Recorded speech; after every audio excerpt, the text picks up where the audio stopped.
43वां अध्याय। श्री युक्तेश्वर जी का पुनरुत्थान। भगवान श्री कृष्ण। मैं मुंबई में रीजेंट होटल के अपने कमरे में बैठा था कि जगमगाते प्रकाश में भगवान का दिव्य रूप मेरे सामने प्रकट हुआ। मैं तीसरी मंजिल के उस कमरे की ऊंची खुली खिड़की से बाहर देख रहा था, तब अचानक सामने वाली ऊंची इमारत की छत के ऊपर यह अवर्णनीय दृश्य मेरी दृष्टि के सामने प्रकट हो गया। भगवान श्री कृष्ण मेरी ओर देखकर हाथ हिलाते हुए मुस्कुरा रहे थे और सिर हिला रहे थे। जब मैं उनके संदेश को समझ नहीं पाया तो आशीर्वाद देने की मुद्रा में हाथ उठाकर वे अंतर्धान हो गए। मन एक अद्भुत आनंद से भर उठा और मुझे ऐसा लगा कि कोई आध्यात्मिक घटना घटने वाली है। पश्चिम की ओर मेरी यात्रा कुछ समय के लिए रद्द हो गई थी। कोलकाता और पुरी वापस जाने के पहले मुंबई में मेरे कई व्याख्यानों का आयोजन किया गया था।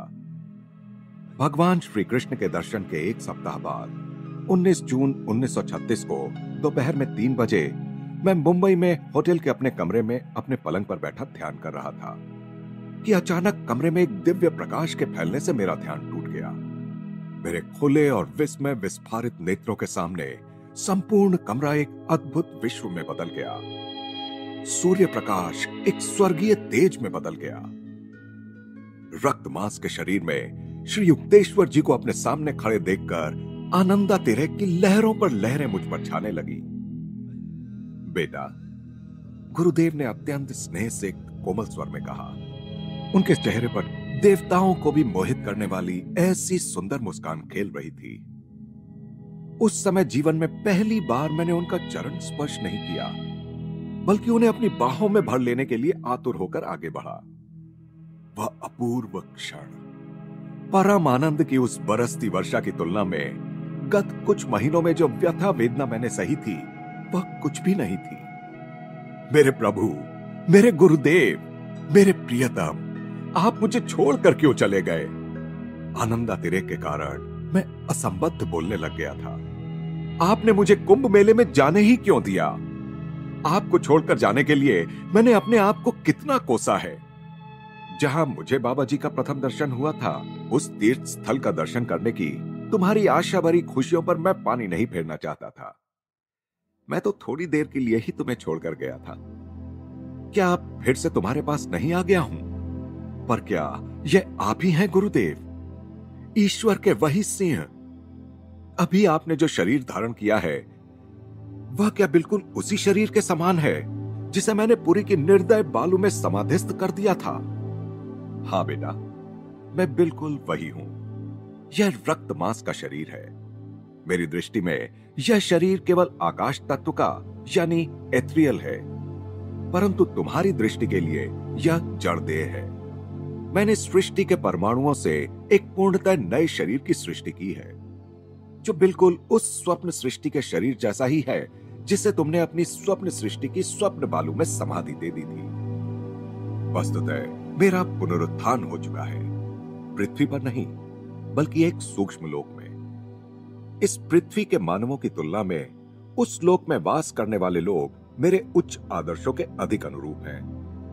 तुम और तुम्हारे उन्नत प्रियजन भी किसी दिन उस लोक में मेरे पास आ जाओगे। मृत्युंजय गुरुदेव, मुझे और अधिक बताइए। गुरुदेव आनंद के साथ थोड़ा सा हंसते हुए बोले, प्रिय वत्स, क्या तुम अपनी पकड़ थोड़ी ढीली नहीं कर सकते? केवल थोड़ी ढीली। मैंने उन्हें अपने बाहुपाश में ऐसे कसकर पकड़ रखा था मानो नागपाश में जकड़ लिया हो। मुझे वही नैसर्गिक हल्की सी सुगंध आ रही थी जो पहले उनके शरीर से निकला करती थी। जब कभी उन महान क्षणों की मुझे याद आती है तो अब भी अपने हाथों के अंदरूनी हिस्सों में और हथेलियों में उनके दिव्य शरीर के उस रोमांचकारी स्पर्श को मैं अनुभव करता हूं। श्री युक्तेश्वर जी ने बताया, जिस प्रकार कर्मों से मुक्ति पाने में मनुष्यों की सहायता करने के लिए संतों और सद्गुरुओं को इस संसार में भेजा जाता है, उसी प्रकार ईश्वर ने एक सूक्ष्म लोक में वहां रहने वाले लोगों की मुक्त होने में सहायता करने का आदेश मुझे दिया है। उस लोक को हिरण्य लोक कहते हैं। वहां मैं उन्नत आत्माओं की सूक्ष्म जगत के कर्मों से मुक्ति पाने में और इस प्रकार सूक्ष्म जगत में बार बार पुनर्जन्म से मुक्त होने में सहायता करता हूं। हिरण्य लोक के अधिकतर निवासी आध्यात्मिक दृष्टि से अत्यंत उन्नत हैं। उन सब ने इस पृथ्वी पर अपने आखिरी जन्म में मृत्यु के समय सचेत रहते हुए जड़ देह का त्याग करने की ध्यान प्रदत्त सामर्थ्य प्राप्त कर ली थी। पृथ्वी पर रहते जब तक कोई सविकल्प समाधि से आगे जाकर निर्विकल्प समाधि में स्थित नहीं होता, तब तक वह हिरण्यलोक में प्रवेश नहीं कर सकता। हिरण्यलोक के वासी उन साधारण सूक्ष्म लोकों से पहले ही पार हो चुके होते हैं, जहां पृथ्वी के प्राय सभी वासियों को मृत्युपरांत जाना पड़ता है। वहां उन्होंने सूक्ष्म लोकों के अपने गत कर्मों के बीच नष्ट कर डाले होते हैं। सूक्ष्म लोकों में इस प्रकार के आत्मोद्धार का कार्य उन्नत साधकों के अतिरिक्त कोई नहीं कर सकता, और तब अपनी आत्मा को सूक्ष्म जगत के कर्मों के शेष रहे लवलेशों से मुक्त करने के लिए इन साधकों को विधि के विधान के अनुसार हिरण्यलोक में, जो सूक्ष्म लोकों का सूर्य या स्वर्ग है, सूक्ष्म शरीर धारण कर जन्म लेना पड़ता है, जहां उनकी सहायता करने के लिए मैं उपस्थित हूं। हिरण्यलोक में कुछ ऐसे लगभग पूर्णावस्था को प्राप्त हुए जीव भी हैं, जो वहां उच्चतर कारण जगत से आए हैं। मेरा मन अब गुरुदेव के मन के साथ इस प्रकार पूर्ण एक रूप हो चुका था कि वे अपने शब्द चित्रों को कुछ हद तक शब्दों के द्वारा और शेष विचार संक्रमण के द्वारा मेरे मन में पहुंचा रहे थे। इस प्रकार मैं उनके विचार चित्रों को तुरंत ग्रहण कर रहा था। गुरुदेव कहते गए, शास्त्रों में तुमने पढ़ा है कि ईश्वर ने मानव आत्मा को एक के बाद एक 3 शरीरों में आबद्ध किया है। भाव या कारण शरीर, सूक्ष्म शरीर जो मनुष्य की मानसिक और भावनात्मक प्रकृति का स्थान है, और स्थूल पंच भौतिक शरीर। पृथ्वी पर मनुष्य अपनी देह इंद्रियों से युक्त रहता है। सूक्ष्म जगत के लोगों का काम अपनी चेतना, भावनाओं और प्राण शक्ति से बने शरीर से चलता है। कारण शरीरधारी जीव भावों के बने आनंदमय कारण जगत में रहता है। मेरा कार्य उन सूक्ष्म देहधारियों का मार्गदर्शन करना है जो कारण जगत में प्रवेश करने के लिए तैयार हो रहे हैं। पूज्य गुरुदेव, सूक्ष्म जगत के बारे में मुझे और अधिक बताइए। श्री युक्तेश्वर जी के कहने पर मैंने अपना आलिंगन ढीला तो किया था, तथापि अभी भी उन्हें अपनी बाहों में ही भर रखा था। मेरी अमूल्य निधि मुझ तक पहुंचने के लिए मृत्यु का भी उपहास करने वाले मेरे गुरुदेव जो आए थे। गुरुदेव बताने लगे, अनेक सूक्ष्म लोक हैं जिनमें सूक्ष्म देहधारी प्राणी वास करते हैं। ये सूक्ष्म लोकवासी एक ग्रह से दूसरे ग्रह जाने के लिए सूक्ष्म विमानों या प्रकाश के पिंडों का उपयोग करते हैं, जो विद्युत शक्ति या रेडियोधर्मी शक्तियों यानी रेडियो एक्टिव एनर्जी से भी अधिक गति से जाते हैं। प्रकाश और रंगों के सूक्ष्म स्पंदनों से बना सूक्ष्म जगत भौतिक सृष्टि से सैकड़ों गुना बड़ा है। संपूर्ण भौतिक सृष्टि सूक्ष्म जगत के विशाल तेजोमय गुब्बारे के नीचे एक छोटी सी ठोस टोकरी के समान लटकी हुई है।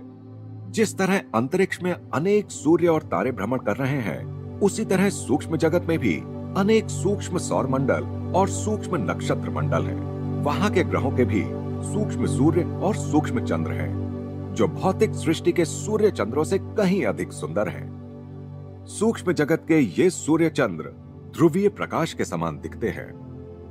सूर्य का तेज चंद्र के तेज से अधिक दीप्तिमान होता है। वहां के दिन और रात पृथ्वी के दिन और रात से अधिक लंबे होते हैं। सूक्ष्म जगत असीम सुंदर, स्वच्छ, शुद्ध और सुव्यवस्थित है। वहां कोई निर्जीव ग्रह या बंजर भूमि नहीं है। खरपतवार, बैक्टीरिया, कीड़े मकोड़े, सांप आदि पृथ्वी के अभिशाप वहां नहीं है।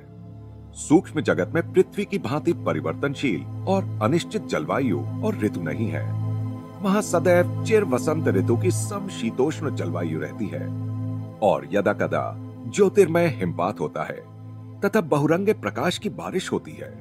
सूक्ष्म जगत के ग्रहों पर स्फटिक जल की झीलें, उज्जवल समुद्र तथा इंद्रधनुषी नदियां बहुतायत में हैं। सूक्ष्म जगत से सूक्ष्मतर स्वर्ग हिरण्यलोक में तो नहीं, परंतु साधारण सूक्ष्म जगत में करोड़ों जीव रहते हैं, जो कमोबेश नए नए ही पृथ्वी से वहां आए होते हैं।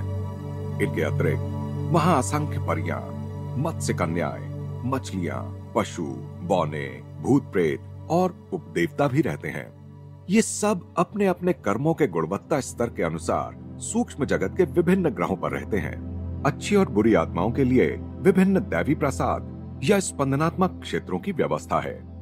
अच्छी आत्माएं मुक्त रूप से संचार कर सकती हैं, परंतु बुरी आत्माएं सीमित क्षेत्र में ही संचार कर सकती हैं। जिस प्रकार इस पृथ्वी की भूमि पर मानव रहते हैं, मिट्टी के अंदर कृमि रहते हैं, पानी में मछलियां रहती हैं और हवा में पक्षी रहते हैं, उसी प्रकार सूक्ष्म जगत के विभिन्न श्रेणियों के जीव अपनी अपनी योग्यता के अनुसार विभिन्न प्रकार के स्पंदनात्मक क्षेत्रों में वास करते हैं। विभिन्न सूक्ष्म लोकों से निष्कासित होकर आए हुए पतित देवताओं के बीच संघर्ष और युद्ध होता है, जिसमें वे प्राणाणुओं के बम या मानसिक मंत्र शक्ति की स्पंदनात्मक किरणों का प्रयोग करते हैं। ये जीव निम्न सूक्ष्म जगत के अंधकारमय लोकों में रहते हैं और वहां अपने बुरे कर्मों का फल भोगते हैं। सूक्ष्म जगत के इस अंधकारमय कारागार के ऊपर के विस्तृत लोकों में सब कुछ तेजोमय और सुंदर है। सूक्ष्म जगत ईश्वर की इच्छा तथा पूर्णता प्राप्ति की योजना के साथ पृथ्वी की अपेक्षा अधिक स्वाभाविक तालमेल रखता है। सूक्ष्म जगत की प्रत्येक वस्तु मुख्यतः ईश्वर की इच्छा और अंशतः सूक्ष्म जगतवासियों की इच्छा के आवाहन से प्रकट होती है। ईश्वर ने पहले ही जो कुछ भी बना रखा है, उसके आकार या रूप को निखारने की शक्ति उनमें है। ईश्वर ने अपनी सूक्ष्म जगतवासी संतानों को अपनी इच्छानुसार सूक्ष्म जगत में फेरबदल करने या सुधार करने की स्वतंत्रता और अधिकार दे रखा है। पृथ्वी पर किसी ठोस पदार्थ को द्रव पदार्थ में या किसी दूसरे रूप में केवल प्राकृतिक या रासायनिक प्रक्रियाओं के द्वारा ही परिवर्तित किया जा सकता है, परंतु सूक्ष्म जगत के घन पदार्थ वहां के वासियों की इच्छा मात्र से द्रव पदार्थों, वायुओं या ऊर्जा में तत्क्षण रूपांतरित हो जाते हैं। गुरुदेव बता रहे थे, यह पृथ्वी, समुद्र, जमीन तथा हवा में युद्ध एवं हत्याओं से कलुषित है, परंतु सूक्ष्म जगत में सुख, सामंजस्य और समानता है। सूक्ष्म जगतवासी अपनी इच्छा अनुसार रूप धारण कर सकते हैं या उसे विसर्जित कर सकते हैं। पुष्प या मछली या पशु कुछ समय के लिए सूक्ष्म जगत के पुरुषों का रूप ले सकते हैं। सूक्ष्म जगत के सभी जीवों को कोई भी रूप धारण करने की स्वतंत्रता है और वे आसानी से एक दूसरे से संपर्क कर सकते हैं। वे किसी भी अटल निश्चित नियम से आबद्ध नहीं हैं। उदाहरणार्थ, सूक्ष्म जगत के किसी भी वृक्ष को सूक्ष्म जगतीय आम या अन्य कोई भी फल, फूल या अन्य कोई भी वस्तु जिसकी इच्छा हो उत्पन्न करने के लिए कहा जा सकता है और वह करेगा। सूक्ष्म जगत में कर्मों के अनुसार कुछ बंधन तो हैं, परंतु विविध रूपों में किसी विशिष्ट रूप का कोई विशेष महत्व नहीं है। वहां सब कुछ ईश्वर के सृजनकारी प्रकाश से स्पंदित है। वहां कोई भी नारी गर्भ से जन्म नहीं लेता। सूक्ष्म जगतवासी अपनी विराट इच्छा शक्ति की सहायता से विशिष्ट रचना के अनुसार लघु रूप दिए गए सूक्ष्म शरीर को अस्तित्व में लाकर संतान को प्रकट करते हैं। हाल ही में स्थूल शरीर से मुक्त हुआ जीव अपने समान ही मानसिक एवं आध्यात्मिक प्रवृत्तियां रखने वाले सूक्ष्म जगतीय परिवार में उनके निमंत्रण पर जन्म लेता है। सूक्ष्म शरीर पर ठंड या गर्मी या अन्य प्राकृतिक परिस्थितियों का कोई प्रभाव नहीं होता। सूक्ष्म शरीर में सूक्ष्म मस्तिष्क अर्थात प्रकाश का सहस्र दल कमल होता है तथा सुषुम्ना में स्थित 6 जागृत चक्र होते हैं। हृदय सूक्ष्म मस्तिष्क से महाप्राण शक्ति और प्रकाश प्राप्त करता है और उसे सूक्ष्म नाड़ियों तथा शरीर कोशिकाओं या प्राणाणुओं में प्रवाहित करता है। सूक्ष्म जगत के जीव प्राणाणुओं की शक्ति और पवित्र मंत्रों के स्पंदनों से अपने रूप में परिवर्तन कर सकते हैं। अधिकांश जीवों का सूक्ष्म शरीर उनके अंतिम स्थूल शरीर की प्रतिमूर्ति होता है। उसका चेहरा और शरीर पृथ्वी पर उसकी युवावस्था में जैसा था वैसा ही दिखता है। कभी कभी मुझ जैसा कोई अपनी वृद्धावस्था का ही रूप बनाए रखना भी पसंद करता है। गुरुदेव से तरुणाई फूट फूट पड़ रही थी, अतः यह कहते हुए वे उल्लास के साथ हंसने लगे। गुरुदेव ने आगे कहा, स्थानिक त्रिआयामी भौतिक जगत का ज्ञान केवल पंचेंद्रियों द्वारा ही हो सकता है, परंतु सूक्ष्म लोकों का ज्ञान सर्व समावेशक छठी इंद्रिय अर्थात अंतर्ज्ञान से होता है। सारे सूक्ष्म जगतवासी केवल अंतर्ज्ञान से ही शब्द, स्पर्श, रस, रूप, गंध की अनुभूति कर लेते हैं। उनकी 3 आंखें होती हैं, जिनमें से 2 अर्धोन्मीलित होती हैं। तीसरा और मुख्य सूक्ष्म नेत्र, जो ललाट में खड़ा स्थित होता है, खुला रहता है। सूक्ष्म प्राणियों के भी कान, नाक, आंखें, जीभ और त्वचा, ये सारी बाहेंद्रियां होती हैं, परंतु वे शरीर के किसी भी हिस्से से कोई भी संवेदन प्राप्त कर सकते हैं, और इसके लिए वे केवल अंतर्ज्ञान का उपयोग करते हैं। वे कान या नाक या त्वचा से देख सकते हैं, आंखों से या जीभ से सुन सकते हैं, कान या त्वचा से स्वाद चख सकते हैं आदि। मनुष्य के स्थूल शरीर को असंख्य खतरे रहते हैं और यह आसानी से घायल हो सकता है, या इसके अंग भी आसानी से कटकर अलग हो सकते हैं, जबकि सूक्ष्म शरीर भी कभी कभी कट सकता है या उसमें खरोंच आ सकती है, परंतु इच्छा मात्र से वह तुरंत ठीक भी हो जाता है। गुरुदेव, क्या सब सूक्ष्म जगतवासी सुंदर होते हैं? सूक्ष्म जगत में सौंदर्य को एक आध्यात्मिक गुण माना जाता है, बाह्य रूप नहीं, श्री युक्तेश्वर जी ने कहा। इसलिए सूक्ष्म जगत के लोग चेहरे को अधिक महत्व नहीं देते, परंतु जब चाहे अपनी इच्छानुसार वे नया सुंदर शरीर धारण कर सकते हैं। जिस प्रकार धरती के लोग उत्सव समारोह के अवसर पर नए वस्त्रालंकार धारण करते हैं, उसी प्रकार सूक्ष्म जगत के लोग भी खास अवसरों पर विशेष प्रकार के शरीर धारण करते हैं। हिरण्यलोक जैसे सूक्ष्म जगत के उच्च लोकों में तब आनंदोत्सव मनाए जाते हैं जब आध्यात्मिक उन्नति द्वारा कोई जीव सूक्ष्म जगत से मुक्त होकर उसके स्वर्ग अर्थात कारण जगत में प्रवेश करने योग्य हो जाता है। ऐसे अवसरों पर अदृश्य परमपिता तथा उनमें विलीन हो चुके संत जन अपनी अपनी पसंद का शरीर धारण कर उत्सव में सम्मिलित होते हैं। परमपिता अपने प्रिय भक्त को खुश करने के लिए उसी की इच्छा के अनुसार रूप धारण करते हैं। यदि उस भक्त ने भक्ति के द्वारा भगवान की आराधना की हो तो वह भगवान को जगन माता के रूप में देखता है। ईसा मसीह को अनंत परम तत्व का पितृ रूप अन्य सब रूपों से अधिक अच्छा लगता था।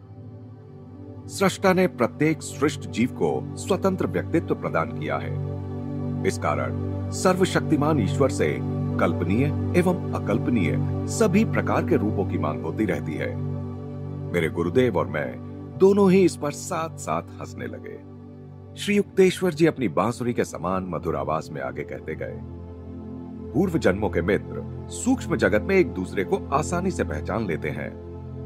मित्रता के अमरत्व को देखकर वे आनंदित होते हैं और उसी के साथ प्रेम की अनश्वरता उनकी समझ में आ जाती है, जिस पर पृथ्वी पर होने वाले दुखद मिथ्या वियोग के समय प्रायः संदेह किया जाता है। सूक्ष्म जगतवासियों का अंतर्ज्ञान सूक्ष्म और जड़ जगत के बीच के पर्दे को भेदकर पृथ्वी पर चलने वाली गतिविधियों का निरीक्षण कर सकता है, परंतु मानव सूक्ष्म जगत को नहीं देख सकता जब तक उसकी छठी इंद्रिय कुछ हद तक विकसित ना हो जाए। हजारों पृथ्वीवासियों ने सूक्ष्म जगत की या किसी सूक्ष्म जगतवासी की क्षणिक झलक देखी है। हिरण्य लोक में वास करने वाली उन्नत आत्माएं सूक्ष्म जगत के लंबे लंबे दिन और रात में अधिकांश समय परमानंद में जागृत रहती हैं और सृष्टि को चलाने से संबंधित जटिल समस्याओं का समाधान करने में तथा राह भटके लोगों के अर्थात पृथ्वी पर वास करने वाली आत्माओं के उद्धार में सहायता करती रहती हैं। जब कभी हिरण्य लोकवासी सोते हैं तब कभी कभी उन्हें स्वप्नों की तरह सूक्ष्म दर्शनों की अनुभूति होती है। सामान्यतः उनके मन उच्चतम निर्विकल्प समाधि के परमानंद की सचेत अवस्था में मग्न रहते हैं। सूक्ष्म जगत के सभी लोकों में वास करने वाले जीवों को भी मानसिक यातनाएं हो सकती हैं। हिरण्य लोक जैसे उच्च लोकों में रहने वाले उन्नत जीवों के कोमल मन को यदि उनसे आचरण में या सत्यानुभूति में कोई भूल हो जाए तो अत्यंत दुख होता है। ये उन्नत जीव अपनी प्रत्येक कृति और प्रत्येक विचार को आध्यात्मिक नियम की दोषहीन सर्वांग पूर्णता के साथ तालमेल में रखने का प्रयास करते हैं। सूक्ष्म जगत वासियों के बीच परस्पर संपर्क या विचारों का आदान प्रदान पूर्णतः सूक्ष्म विचार संक्रमण यानी एस्ट्रल टेलीपैथी और सूक्ष्म दूरदर्शन द्वारा ही चलता है। लिखित और उच्चरित शब्दों से उत्पन्न होने वाली जिन गलतफहमियों और संभ्रमों का सामना पृथ्वीवासियों को करना पड़ता है, उस सब का सूक्ष्म जगत में पूर्ण अभाव है। जिस प्रकार सिनेमा के पर्दे पर प्रकाश के चित्रों के माध्यम से लोग चलते फिरते और काम करते दिखाई देते हैं, पर वे वहां श्वास नहीं ले रहे होते, उसी प्रकार सूक्ष्म जगत के लोग प्रज्ञा से निर्देशित और समन्वित प्रकाश मूर्तियों के रूप में चलते फिरते हैं और काम करते हैं। उन्हें ऑक्सीजन से शक्ति ग्रहण करने की आवश्यकता नहीं होती।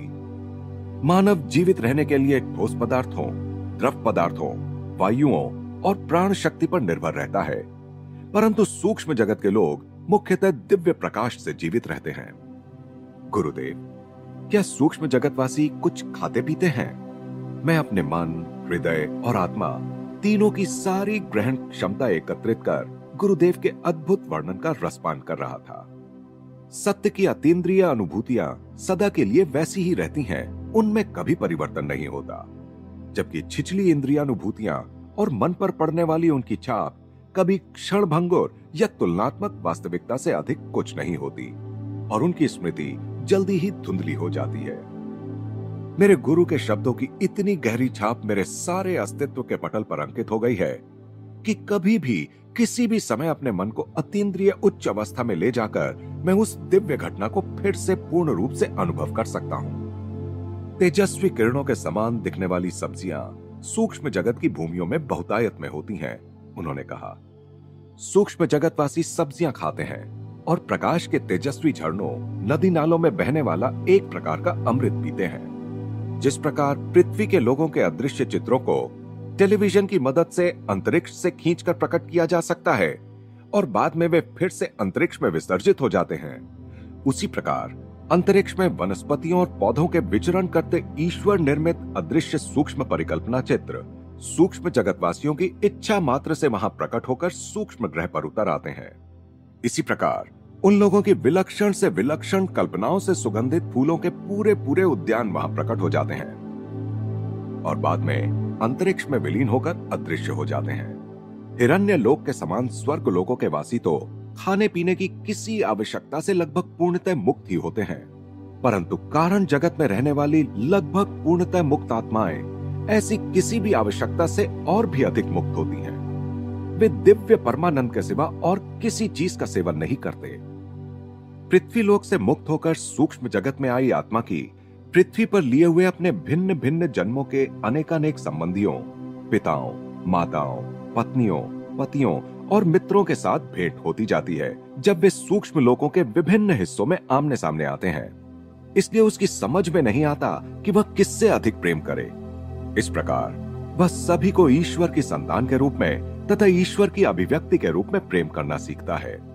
सूक्ष्म लोक में आने से पहले पृथ्वी लोक पर बिताए गए जन्म में विकसित हुए कुछ नए गुणों के अनुसार किसी आत्मा के बाह्य रूप में परिवर्तन आ भी गया हो, तब भी सूक्ष्म जगतवासी अपने अचूक अंतर्ज्ञान की सहायता से उन सब प्रियजनों को पहचान लेते हैं जो दूसरे लोकों में बिताए गए उनके किसी जीवन में उन्हें कभी प्रिय थे और सूक्ष्म जगत में उनके नए घर में उनका स्वागत करते हैं। सृष्टि के प्रत्येक परमाणु को अमिट स्वतंत्र अस्तित्व की देन सृष्टा से मिली है। इसलिए सूक्ष्म जगत में कोई मित्र किसी भी रूप में क्यों ना आए, वह पहचान लिया जाएगा। जैसे पृथ्वी पर कोई अभिनेता या नाट्य कलाकार किसी भी रूप में क्यों ना आए, ध्यान से देखने पर पहचान ही लिया जाता है। सूक्ष्म जगत में जीवन की अवधि पृथ्वी लोक की अपेक्षा बहुत लंबी होती है। पृथ्वी की काल गणना के मानकों के अनुसार कहा जाए तो सामान्य उन्नति की हुई आत्मा सूक्ष्म जगत में साधारणतः 500 से 1000 वर्ष तक जीती है। जैसे कुछ रेडवुड वृक्ष अन्य वृक्षों से सहस्रों वर्ष अधिक जीते हैं, या कुछ योगी सैकड़ों वर्षों तक जीवित रहते हैं, जबकि अधिकांश मनुष्य 60 वर्ष की आयु से पहले ही मर जाते हैं। वैसे ही सूक्ष्म जगत में भी कुछ लोग वहां के जीवन की साधारण अवधि से कहीं अधिक काल तक जीवित रहते हैं। सूक्ष्म जगत में आने वाले लोग अपने भौतिक कर्मों के बोझ के अनुसार वहां कम या अधिक काल तक रहते हैं। उनके भौतिक कर्मों का भार उन्हें एक सुनिश्चित अवधि में पुनः पृथ्वी पर वापस खींच लाता है। सूक्ष्म जगत में रहने वालों को अपना तेज युक्त शरीर छोड़ते समय मृत्यु के साथ कष्टकर संघर्ष नहीं करना पड़ता, परंतु इनमें से कुछ लोग अपना सूक्ष्म शरीर छोड़कर उससे भी सूक्ष्म कारण शरीर में जाने के विचार से किंचित घबरा उठते हैं।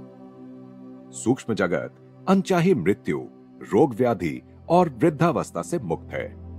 ये तीनों ही त्रास पृथ्वी लोक के अभिशाप हैं, जहां मनुष्य ने अपनी चेतना को एक दुर्बल जड़ शरीर के साथ इतनी पूर्णता से एक रूप हो जाने दिया है कि केवल जीवित रहने के लिए भी उसे हवा, अन्न और निद्रा की नियमित आवश्यकता पड़ती है।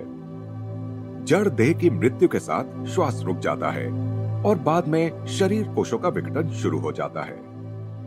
सूक्ष्म शरीर की मृत्यु होने पर जिन प्राणाणुओं से वह बना था, वे सब प्राणाणु यानी प्राण शक्ति की कणिकाएं बिखर जाते हैं। जड़ देह की मृत्यु होने पर जीव का अपने रक्त मांस के शरीर का बोध नष्ट हो जाता है और सूक्ष्म जगत में अपने सूक्ष्म शरीर का बोध उसे होता है।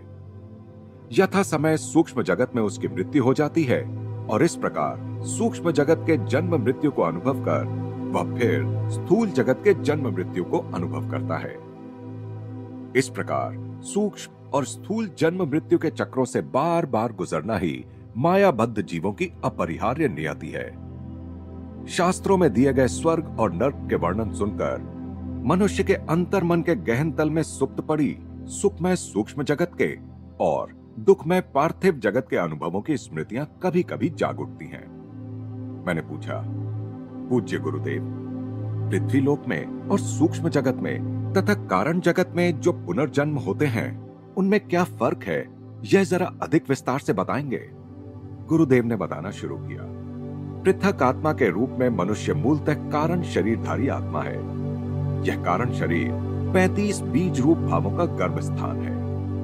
इन 35 बीजों से ही वे 35 मूल भाव शक्तियां या कारक विचार शक्तियां विकसित हुई, जिनसे विधाता ने बाद में 19 तत्वों वाले सूक्ष्म शरीर तथा 16 तत्वों वाले स्थूल शरीर का सृजन किया।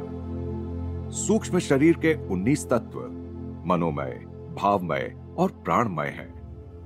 ये 19 तत्व हैं बुद्धि, अहंकार, चित्त, मनस यानी इंद्रिय चैतन्य, पंच ज्ञानेंद्रिया जो शब्द, स्पर्श, रस, रूप, गंध की इंद्रियों के सूक्ष्म रूप हैं, पंच कर्मेंद्रिया जो प्रजनन, मल विसर्जन, वाणी, चलने फिरने और कौशल प्रकट करने की क्षमताओं का कार्य वहन करने में मानसिक संदेशों के आदान प्रदान का कार्य करती हैं, तथा पंच प्राण जो शरीर में चयापचय या रस प्रक्रिया का, अन्न के विघटित तत्वों को शरीर में आत्मसात करने का, रसों को शरीर की आवश्यकता अनुसार घन रूप में परिवर्तित करने का, मल निस्सारण का तथा रक्त संचारण का कार्य करते हैं। इन 19 तत्वों से बना यह सूक्ष्म शरीर 16 रासायनिक तत्वों से बने स्थूल शरीर की मृत्यु के बाद भी जीवित रहता है। ईश्वर ने अपने भीतर ही विविध योजनाएं बनाई और उन्हें स्वप्नों में प्रत्यक्ष रूप दिया। इस प्रकार माया सापेक्षता के अपने अनंत विराट आभूषणों से सज धज कर प्रकट हुई। कारण शरीर की 35 भाव श्रेणियों में ईश्वर ने मनुष्य के सूक्ष्म शरीर से संबंधित 19 तथा स्थूल शरीर से संबंधित 16 भावों के सर्वांगीण पहलुओं को विस्तृत रूप से अंतर्निहित रखा। स्पंदित होती शक्तियों को पहले सूक्ष्म रूप से और फिर स्थूल रूप से स्थिर करते हुए सघन बनाकर ईश्वर ने मनुष्य का पहले सूक्ष्म शरीर बनाया और फिर स्थूल शरीर। जिस सापेक्षता के नियम के कारण एकमात्र परम शुद्ध ब्रह्म ने अनेक रूप धारण कर लिए, उसी नियम की वजह से कारण जगत और कारण शरीर सूक्ष्म जगत तथा सूक्ष्म शरीर से भिन्न है। इसी प्रकार स्थूल जगत और स्थूल शरीर भी सृष्टि के अन्य रूपों से भिन्न है। रक्त मांस का शरीर सृष्टा के स्थिर मूर्त स्वप्नों से बना है। पृथ्वी पर द्वैत युगल सदा ही विद्यमान रहते हैं, जैसे स्वास्थ्य रोग, सुख दुख, हानि लाभ। मनुष्य देखते हैं कि त्रिआयामी स्थूल जगत में वे सीमाओं और प्रतिरोधों से आबद्ध हैं। मनुष्य की जीवित रहने की इच्छा को जब रोग या अन्य कारणों से गहरा धक्का लगता है, तब मृत्यु का आगमन होता है और स्थूल शरीर का बोझिल चोला कुछ देर के लिए उतर जाता है। परंतु इस अवस्था में भी आत्मा सूक्ष्म तथा कारण शरीरों में आबद्ध रहती है। तीनों शरीरों को एक साथ पकड़कर रखने वाली शक्ति है मनुष्य की इच्छा। अतृप्त इच्छाओं की शक्ति ही मनुष्य की दास्ता की जड़ है। भौतिक वासनाओं की जड़ अहंकार और इंद्रिय सुख में निहित है। इंद्रिय सुख की लालसा या विवशता सूक्ष्म जगत की अनुरक्तियों या कारण जगत की अनुभूतियों से संबंधित आकर्षण शक्ति से अधिक बलवान होती है। सूक्ष्म जगत में उपभोग स्पंदनों के अर्थ में होता है। सूक्ष्म जगतवासी ब्रह्मांडों के सूक्ष्म आकाशीय संगीत का आनंद लेते हैं और यह देखकर मंत्रमुग्ध हो जाते हैं कि समस्त सृष्टि परिवर्तनशील प्रकाश की ही अनंत अभिव्यक्तियां हैं। सूक्ष्म जगत के लोग प्रकाश के गंध, रस और स्पर्श का अनुभव भी करते हैं। इस प्रकार सूक्ष्म जगत में इच्छा वासनाओं का उपभोग कर पाना उस जीव की प्रकाश को सब उपभोग वस्तुओं और अनुभवों के रूप में या अपने विचारों या स्वप्नों के सघन रूप में प्रकट कर पाने की क्षमता से संबंधित है। कारण जगत में इच्छाओं की पूर्ति अनुभूतियों से ही हो जाती है। कारण जगत में वास करने वाली मुक्त प्राय आत्माएं जो केवल कारण शरीर में आबद्ध हैं, समस्त सृष्टि को ईश्वर की स्वप्न कल्पनाओं के साकार रूप मात्र में देखती हैं। अतः वे भी अपने विचार मात्र से कुछ भी प्रकट कर सकती हैं। इसलिए कारण जगतवासी जड़ इंद्रियानुभूतियों को या सूक्ष्म जगत की सुखानुभूतियों को हीन और आत्मा की शुद्ध अनुभूति क्षमताओं के लिए घुटनकारी मानते हैं। कारण जगत के जीव अपनी इच्छाओं को तत्क्षण मूर्त रूप देकर निःशेष कर देते हैं। जो स्वयं को केवल कारण शरीर के अत्यंत सूक्ष्म आवरण से ढके पाते हैं, वे सृष्टा की तरह ही ब्रह्मांडों की उत्पत्ति कर सकते हैं। चूंकि समस्त सृष्टि विराट स्वप्न तंतुओं से ही बनी हुई है, अतः कारण शरीर के अत्यंत पतले आवरण में आबद्ध आत्मा में विराट शक्तियां होती हैं। आत्मा अदृश्य है। जब वह शरीर में या शरीरों में होती है, तभी उसके अस्तित्व का पता चल सकता है। शरीर के होने का अर्थ ही यह है कि उसमें अभी अतृप्त इच्छाएं हैं। जब तक मनुष्य की आत्मा 1, 2 या 3 देह घटों में बंद है और उन घटों पर अज्ञान तथा इच्छा वासनाओं के ढक्कन लगे हुए हैं, तब तक वह ब्रह्म सागर में विलीन नहीं हो सकती। जब स्थूल देह घट को मृत्यु का घन तोड़ देता है, तब भी सूक्ष्म शरीर और कारण शरीर के 2 घटों में आत्मा बंद रहती है। इसलिए वह सर्वव्यापी जीवन सागर यानी परम तत्व में विलीन नहीं हो सकती। जब ज्ञान के द्वारा इच्छा रहितता आती है, तब उसकी शक्ति शेष 2 घटों को तोड़ देती है। इस प्रकार आखिर नन्ही सी मानव आत्मा मुक्त हो जाती है। तब वह मायातीत परम तत्व के साथ एक हो जाती है।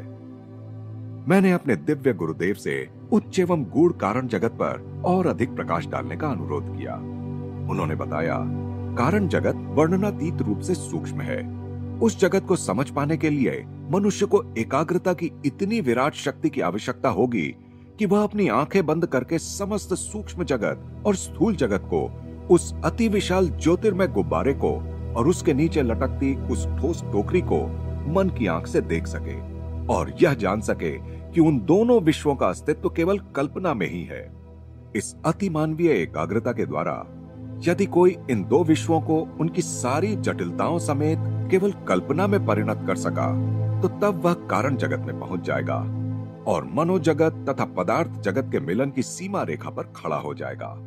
वहां खड़ा होकर मनुष्य ठोस पदार्थ, तरल पदार्थ, वायु, विद्युत, ऊर्जा, समस्त जीव, देवी देवता, मानव प्राणी, पशु पक्षी, पेड़ पौधे, जीवाणु सूक्ष्माणु आदि समस्त जीव निर्जीव जगत को चैतन्य के रूप में उसी प्रकार देखता है जिस प्रकार किसी मनुष्य को आंखें बंद करने के बाद भी अपने अस्तित्व का बोध रहता है, भले ही उसका शरीर उसकी आंखों को ना दिख रहा हो और केवल मन की कल्पना में ही उस समय उसका अस्तित्व हो।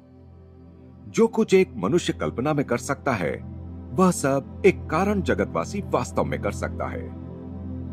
बड़ी से बड़ी कल्पनाशील मानव बुद्धि भी केवल मन में ही विचार के एक छोर से दूसरे छोर तक की दौड़ लगा सकती है, एक ग्रह से दूसरे ग्रह पर छलांग लगा सकती है, या अनंतता के विवर में अंतहीन रूप से नीचे नीचे जा सकती है, या रॉकेट की तरह आकाश में उड़ान भर सकती है, या आकाश गंगाओं और नक्षत्र पुंजों के बीच सर्च लाइट की भांति जगमगा सकती है।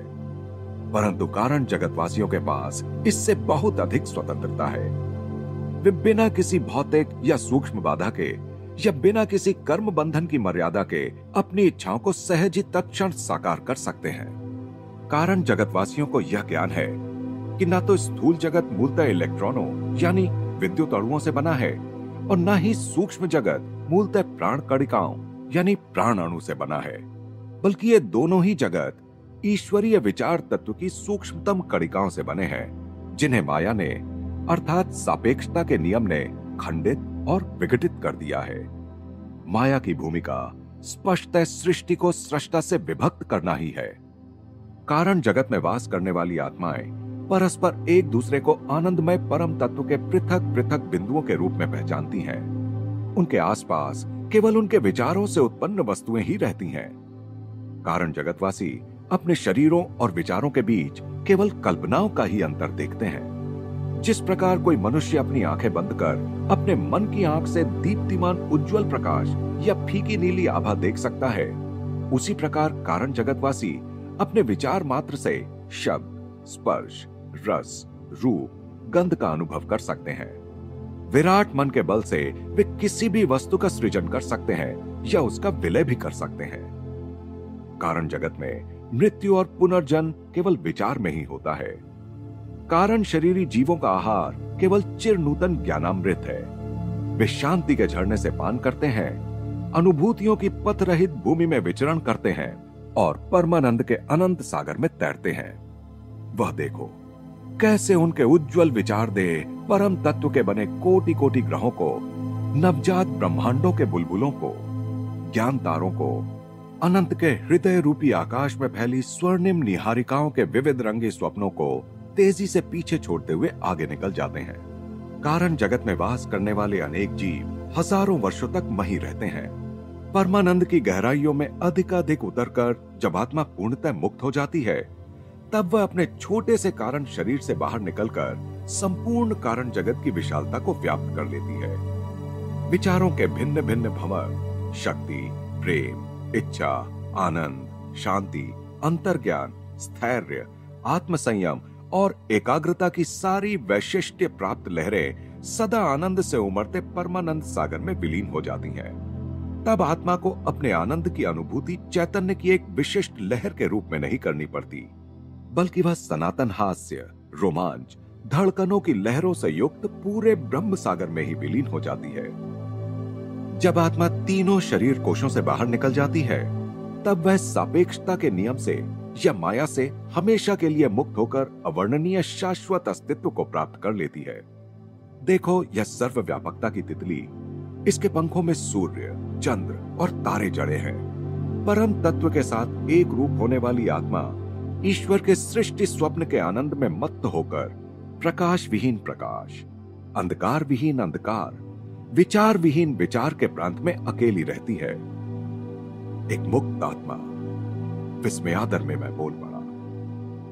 गुरुदेव कहते गए, जब कोई आत्मा उन तीन देह घटों से बाहर निकलती है, तब वह अपने व्यक्तित्व को खोए बिना अनंत परम तत्व के साथ एक हो जाती है। ईसा मसीह ने ईसा के रूप में जन्म लेने से पहले ही यह अंतिम मुक्ति प्राप्त कर ली थी।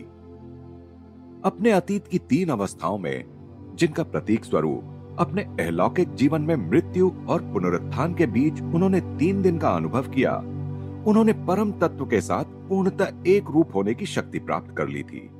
अविकसित मनुष्य को तीनों शरीरों से बाहर निकलने के लिए पृथ्वी पर और सूक्ष्म जगत में तथा कारण जगत में असंख्य जन्म लेने पड़ते हैं। यह अंतिम मुक्ति प्राप्त करने वाला सिद्ध चाहे तो दूसरे लोगों को ईश्वर तक पहुंचाने के लिए पृथ्वी पर अवतार लेकर आ सकता है, या मेरी तरह सूक्ष्म जगत में ही वास कर सकता है। वहां वास करने वाला उद्धारक वहां के लोगों के कर्मों का कुछ बोझ अपने ऊपर लेकर सूक्ष्म जगत में उनके पुनर्जन्म के चक्र को समाप्त करने में और सदा के लिए कारण जगत में निकल जाने में उनकी सहायता करता है। या फिर मुक्त हुई आत्मा कारण जगत में प्रवेश कर वहां के जीवों की कारण शरीर में वास की अवधि कम कर पूर्ण मुक्ति पाने में सहायता कर सकती है। हे पुनरुत्थित आत्मन, मैं उन कर्मों के विषय में अधिक जानना चाहता हूं जो जीवों को 3 जगतों में लौट आने के लिए विवश करते हैं। मेरे मन में विचार आ रहा था कि मैं सदा के लिए अपने सर्वज्ञ गुरु के वचनों को सुनता ही रहूं। पृथ्वी पर उनके जीवन के दौरान मैं कभी उनसे इतना ज्ञान एक ही बार में आत्मसात नहीं कर सका था। अब पहली बार जीवन और मृत्यु के शतरंज के गूढ़ अंतरालों का सुस्पष्ट और निश्चित ज्ञान मुझे हो रहा था। मेरे गुरुदेव ने अपनी आह्लादक आवाज में बताना शुरू किया, जब मनुष्य के सारे भौतिक कर्मों का अर्थात उसकी सारी इच्छा वासनाओं का पूर्ण नाश हो जाए, तभी वह सूक्ष्म जगत में अखंड वास कर सकता है। सूक्ष्म जगत में 2 प्रकार के जीव रहते हैं। जिन जीवों के पृथ्वी लोक से संबंधित कर्म अभी शेष हैं और इसलिए जिन्हें अपने कर्मों का ऋण चुकाने के लिए स्थूल शरीर धारण करना ही पड़ेगा, उन्हें मृत्योपरांत सूक्ष्म जगत के अस्थायी निवासी कहा जा सकता है, वहां के अधिष्ठित वासी नहीं। जिन जीवों के पृथ्वी से संबंधित कर्म अभी खत्म नहीं हुए हों, वे सूक्ष्म जगत में मृत्यु होने के बाद सृष्टि परिकल्पनाओं के उच्च कारण जगत में प्रवेश नहीं पा सकते। उन्हें केवल स्थूल और सूक्ष्म जगत के बीच ही बार बार आवागमन करना पड़ता है और बारी बारी से उन्हें 16 स्थूल तत्वों से बने स्थूल शरीर का तथा 19 सूक्ष्म तत्वों से बने सूक्ष्म शरीर का बोध रहता है। तथापि अपने प्रत्येक स्थूल शरीर के निधन के बाद पृथ्वी लोक से आने वाला अविकसित जीव अधिकांश समय मृत्यु निद्रा की गहरी मूर्छा में ही रहता है। सुंदर सूक्ष्म जगत का उसे लगभग कोई बोध नहीं होता। सूक्ष्म जगत में इस प्रकार की विश्रांति के बाद ऐसा जीव आगे की शिक्षा ग्रहण करने के लिए स्थूल जगत में लौट आता है और बार बार आवागमन के द्वारा धीरे धीरे उसे सूक्ष्म लोकों का परिचय होता जाता है। दूसरी ओर सूक्ष्म जगत के सामान्यवासी या लंबे समय से वहां प्रस्थापित हो चुके वासी वे जीव हैं जो पृथ्वी से संबंधित इच्छा वासनाओं से हमेशा के लिए मुक्त हो चुके हैं और उन्हें पृथ्वी के निकृष्ट स्पंदनों में लौट आने की आवश्यकता नहीं है। ऐसे जीवों के लिए केवल सूक्ष्म और कारण जगत के ही कर्मों का क्षय करना शेष रहता है। सूक्ष्म जगत में मृत्यु होने पर ये जीव सूक्ष्म जगत से भी अनंत गुना सूक्ष्म और सुंदर कारण जगत में जाते हैं। विधि के विधान द्वारा निर्धारित निश्चित अवधि पूरी होने पर सूक्ष्म जगत के अपने बचे हुए कर्म काटने के लिए इन उन्नत जीवों का हिरण्यलोक या सूक्ष्म जगत के किसी तत्सम उच्च लोक में नए सूक्ष्म शरीर में पुनर्जन्म होता है। इसके पश्चात श्री युक्तेश्वर जी ने कहा, बेटा, अब यह बात तुम्हारी समझ में अधिक अच्छी तरह आ गई होगी कि ईश्वर की आज्ञा से ही मेरा पुनरुत्थान हुआ है और यह पुनरुत्थान विशेषकर उन आत्माओं का उद्धार करने के लिए हुआ है जो कारण जगत से लौटकर सूक्ष्म जगत में पुनर्जन्म धारण करते हैं। उन आत्माओं के लिए नहीं जो पृथ्वी लोक से सूक्ष्म जगत में आते हैं। पृथ्वी लोक से आने वाले जीवों के पृथ्वी से संबंधित कर्म यदि शेष हों तो वे हिरण्य लोक के समान किसी अति उच्च लोक तक नहीं पहुंच सकते। जिस प्रकार पृथ्वी के अधिकांश लोगों ने ध्यान से प्राप्त होने वाली अंतर्दृष्टि के द्वारा सूक्ष्म जगत में जीवन के उच्चतर सुखों और लाभों को पहचानना नहीं सीखा और इसलिए मृत्यु के बाद पृथ्वी के ही सीमित निकृष्ट सुखों में लौट आने की उनकी इच्छा होती है, उसी प्रकार सूक्ष्म जगत में भी वास करने वाले अनेक जीव अपने सूक्ष्म शरीर के विघटन के समय कारण जगत के आध्यात्मिक आनंद की उच्च अवस्था की कोई कल्पना नहीं कर पाते और उसकी तुलना में सूक्ष्म जगत के अधिक स्थूल एवं निकृष्ट सुखों पर ही अपने विचार केंद्रित रखने के कारण उस सूक्ष्म जगत में ही लौट आने को लालायित रहते हैं। ऐसे जीवों के लिए सूक्ष्म जगत में मृत्यु होने के बाद उस कारण जगत के भाव लोकों में अखंड वास कर पाने के लिए, जो विधाता से केवल एक महीन पर्दे द्वारा ही अलग है, सूक्ष्म जगत से संबंधित अत्यंत भारी कर्मों को काटना आवश्यक होता है। कारण जगत में कोई जीव तभी हमेशा के लिए रह सकता है जब आंखों को सुखद लगने वाले सूक्ष्म जगत के किसी सुख की उसमें कोई इच्छा ना रही हो जो उसे सूक्ष्म जगत में वापस आने का लालच दे सके। वहां कारण जगत से संबंधित कर्मों को काटने के कार्य को पूरा करते हुए, अर्थात सभी गत इच्छा वासनाओं के बीजों को पूर्ण नष्ट करते हुए, घट में बंद हुई आत्मा अज्ञान के 3 ढक्कनों में से आखिरी ढक्कन को भी उछाल कर फेंक देती है और कारण शरीर रूपी आखिरी घट से बाहर निकलकर परम तत्व में विलीन हो जाती है। अब तुम्हारी समझ में आ गया? गुरुदेव ने अत्यंत मधुर मुस्कान के साथ पूछा। जी हाँ, आपकी कृपा से मैं आनंद एवं कृतज्ञता से अवाक हो गया हूं। न किसी गीत से और न किसी कथा से मुझे पहले कभी ऐसा प्रेरणाप्रद ज्ञान प्राप्त हुआ था। यद्यपि हिंदू शास्त्रों में कारण जगत और सूक्ष्म लोकों का तथा मनुष्य के 3 शरीरों का उल्लेख तो है, पर पहुंच से कितने बाहर और अर्थहीन लगते हैं शास्त्रों के वे पन्ने मेरे पुनरुत्थित गुरुदेव के जीवंत वर्णन के सामने। उनके लिए सचमुच कोई ऐसा क्षेत्र नहीं बचा जहां जाकर कोई लौट नहीं सकता। मेरे गुरु आगे कहते गए, मनुष्य के 3 शरीरों की अंतर्व्याप्ति उसकी त्रिविध प्रकृति के माध्यम से अनेक प्रकारों से अभिव्यक्त होती है। पृथ्वी पर जागृत अवस्था में मनुष्य को अपने इन 3 माध्यमों का थोड़ा बहुत बोध रहता है। जब वह शब्द, स्पर्श, रस, रूप, गंध के इंद्रिय सुखों की प्राप्ति का प्रयास करता रहता है, तब वह मुख्यतः अपने जड़ शरीर के माध्यम से कार्य कर रहा होता है। कल्पना करते समय या इच्छा करते समय वह मुख्यतः अपने सूक्ष्म शरीर के माध्यम से कार्य कर रहा होता है। जब वह आत्मचिंतन या ध्यान की गहराइयों में डुबकी लगाता है तो वह अपने कारण शरीर के माध्यम से कार्य कर रहा होता है। जो मनुष्य बार बार अपने कारण शरीर से संपर्क करने का अभ्यस्त होता है, उसी के मन में दिव्य प्रतिभा के विराट विचार आते हैं। इस अर्थ में मोटे तौर पर किसी व्यक्ति को भौतिकवादी मनुष्य, स्फूर्तिवान मनुष्य या प्रतिभाशाली मनुष्य के रूप में वर्गीकृत किया जा सकता है।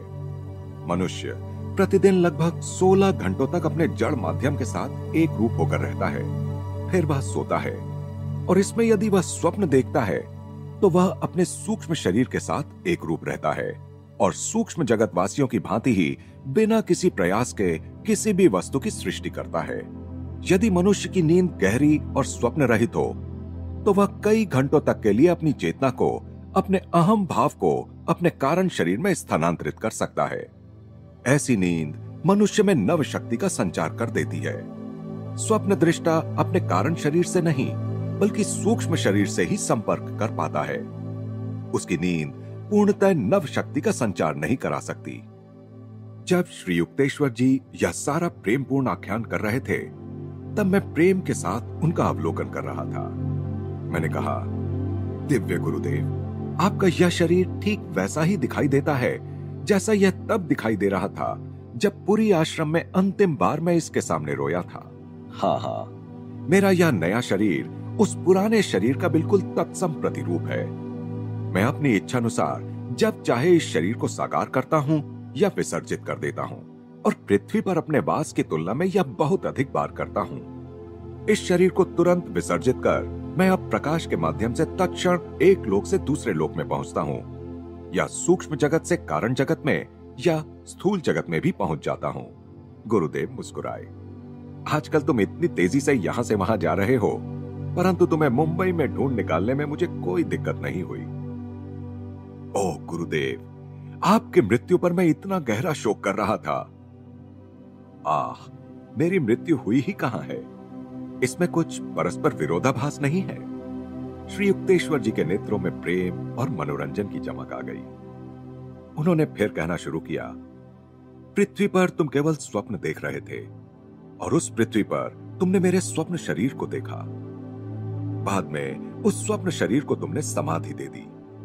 अब उससे सूक्ष्म मेरा यह मांस का शरीर जिसे तुम देख रहे हो और अभी भी जिसे तुमने इतना कसकर बाहों में भर रखा है, ईश्वर के पृथ्वी से अधिक सूक्ष्म एक लोक में पुनरुत्थित हुआ है। किसी दिन इस सूक्ष्म शरीर का और उस सूक्ष्म लोक का भी अंत हो जाएगा। ये भी सदा के लिए नहीं है।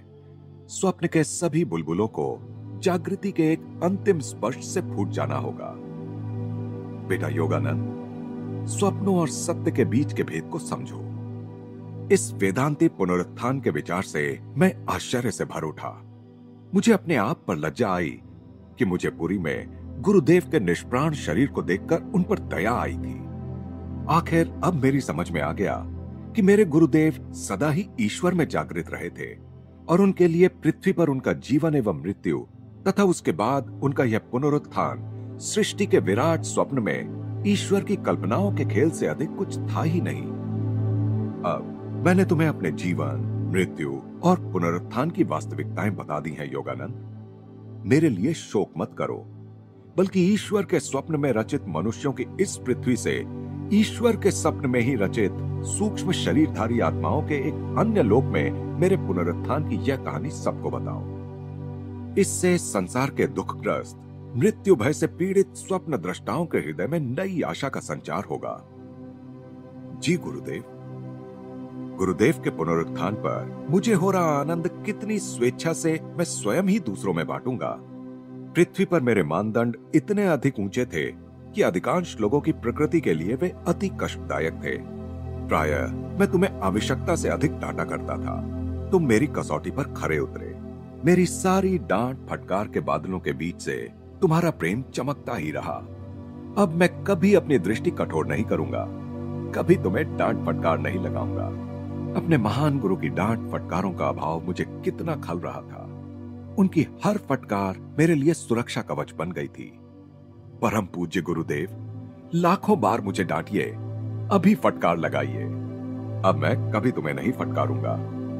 उनकी दिव्य आवाज में गंभीरता थी, परंतु उसमें कहीं हास्य की झलक भी थी। ईश्वर के माया स्वप्न में जब तक तुम और मैं अलग दिखते रहेंगे, तब तक हम दोनों साथ साथ मुस्कुराते रहेंगे। अंततः हम दोनों एक बनकर विराट परमात्मा में विलीन हो जाएंगे। तब हमारी मुस्कुराहट उसकी मुस्कुराहट होगी और हमारा संयुक्त आनंद गीत ईश्वर के साथ समस्वरता रखने वाले भक्तों के सुनने के लिए अनंत काल तक प्रसारित होता रहेगा। तत्पश्चात श्री युक्तेश्वर जी ने कुछ ऐसी बातों में मेरा मार्गदर्शन किया जिन्हें मैं यहां प्रकट नहीं कर सकता। मुंबई के उस होटल के कमरे में उन्होंने मेरे साथ जो 2 घंटे बिताए, उन 2 घंटों में उन्होंने मेरे प्रत्येक प्रश्न का उत्तर दे दिया। 1936 के जून महीने के उस दिन इस विश्व के संबंध में उनके द्वारा की गई अनेक भविष्यवाणियां साकार हो भी चुकी हैं। अब मैं तुमसे विदा लेता हूं, प्रिय योगानंद।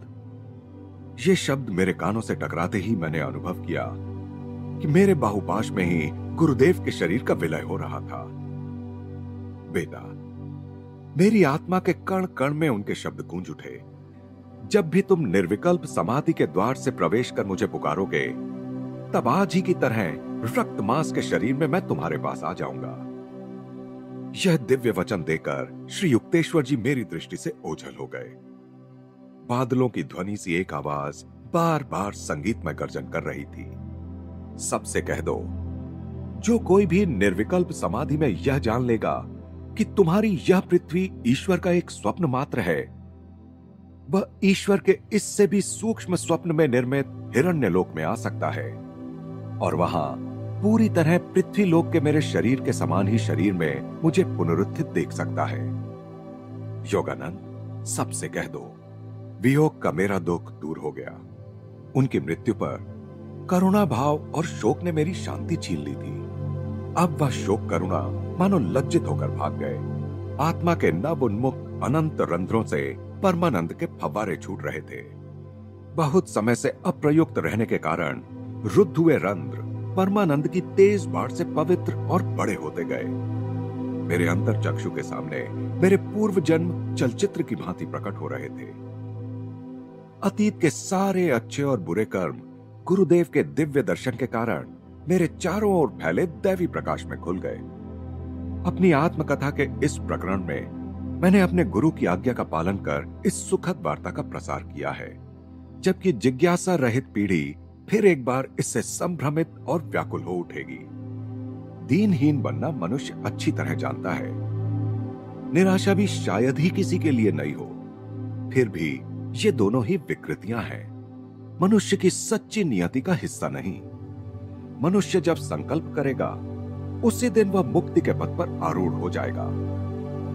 बहुत अधिक समय तक उसने तुम मिट्टी हो, मिट्टी में मिल जाओगे का उपदेश करने वालों के निराशावाद से लथपथ उपदेशों को सुन लिया है और अजेय आत्मा की ओर कभी ध्यान ही नहीं दिया। पुनरुत्थान द्वारा प्रकट होने वाले गुरुदेव के दर्शन कर पाने वाला मैं अकेला ही नहीं था। श्री युक्तेश्वर जी के शिष्यों में एक वृद्ध महिला थी जिन्हें प्यार से लोग मां कहते थे। उनका घर पुरी में आश्रम के निकट ही था। गुरुदेव जब सुबह घूमने जाते थे, तब प्रायः उनसे बातचीत करने के लिए थोड़ी देर रुकते थे। 16 मार्च 1936 के दिन शाम को मां ने आश्रम में पहुंचकर अपने गुरु से मिलने की इच्छा व्यक्त की। आपको मालूम नहीं, गुरुदेव के स्वर्गवास को तो 1 सप्ताह हो गया। पूरी आश्रम के प्रभारी स्वामी सेवानंद ने उनकी ओर खिन्न बदन से देखते हुए कहा। हो ही नहीं सकता, उन्होंने मुस्कुराते हुए कहा। नहीं, सेवानंद ने गुरुदेव के शरीर को समाधि दिए जाने का सविस्तार वर्णन किया। फिर उसने कहा, आइए, मैं आपको सामने के बगीचे में उनकी समाधि के पास ले चलता हूं। मां ने सिर हिलाते हुए कहा, उनकी कोई समाधि नहीं है। आज सुबह 10 बजे वे हमेशा की तरह मेरे दरवाजे के सामने से घूमने गए। बाहर सूर्य के उज्जवल प्रकाश में कई मिनटों तक मैंने उनसे बातें की। उन्होंने ही मुझसे कहा, आज शाम आश्रम में आ जाना। मैं आ गई हूं। मेरे बूढ़े सफेद सर को आशीर्वाद प्राप्त हो। अमर गुरु मुझे बता देना चाहते थे कि किस दिव्य शरीर में उन्होंने आज सुबह मुझे दर्शन दिया था। विस्मय चकित सेवानंद ने उनके चरणों में प्रणाम करते हुए कहा, मां, मेरे हृदय पर से शोक का कितना भारी बोझ आपने दूर कर दिया। उनका पुनरुत्थान हो गया है।